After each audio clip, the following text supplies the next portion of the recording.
दोस्तों मैं हूं डॉक्टर खान। कल आपने देखा था फीवर के ऑनसेट के बारे में पॉइंट्स। आज चलिए उसके आगे बढ़ते हैं और डिस्कस करते हैं दूसरे पॉइंट्स पार्ट 2 में।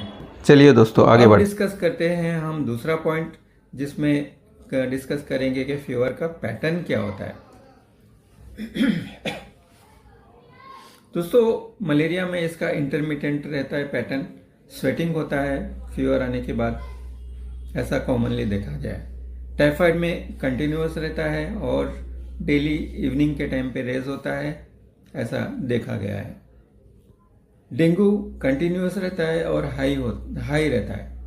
अगर पेशेंट ने पैरासीटामोल ले लिया तो कम हो जाता है, फिर वापस से वैसे ही एज इट इज हाई हो जाता है दोस्तों डेंगू में।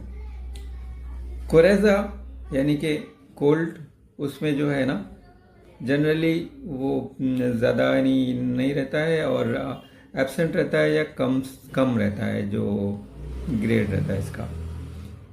और इसी तरह फ्लू में हाई रहता है और पीक्स में आता है फीवर, आता है जाता है, चूँकि जैसे ही वायरल लोड बढ़ जाता है तो फिर वो फीवर पीक होने लगता है दोस्तों।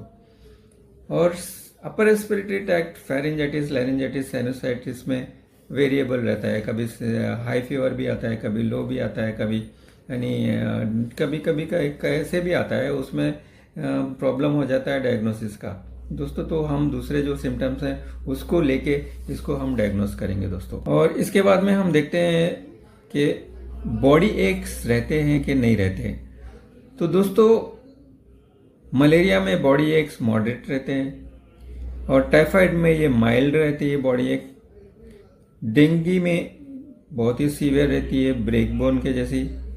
और कॉमन कोल्ड में मिनिमल बॉडी एक रहती है, जबकि फ्लू में बहुत ज़्यादा बॉडी एक रहती है।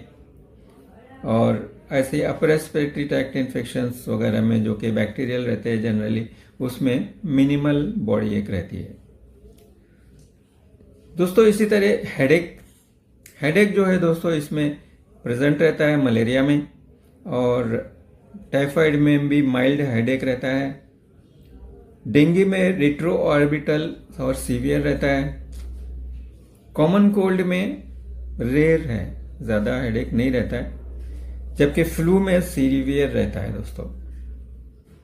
अपर रेस्पिरेटरी इन्फेक्शन में साइनोसाइटिस अगर है तो इसमें ज़्यादा हेडेक रहता है और फेरिंजाइटिस, लैरिंजाइटिस वगैरह में नहीं रहता है।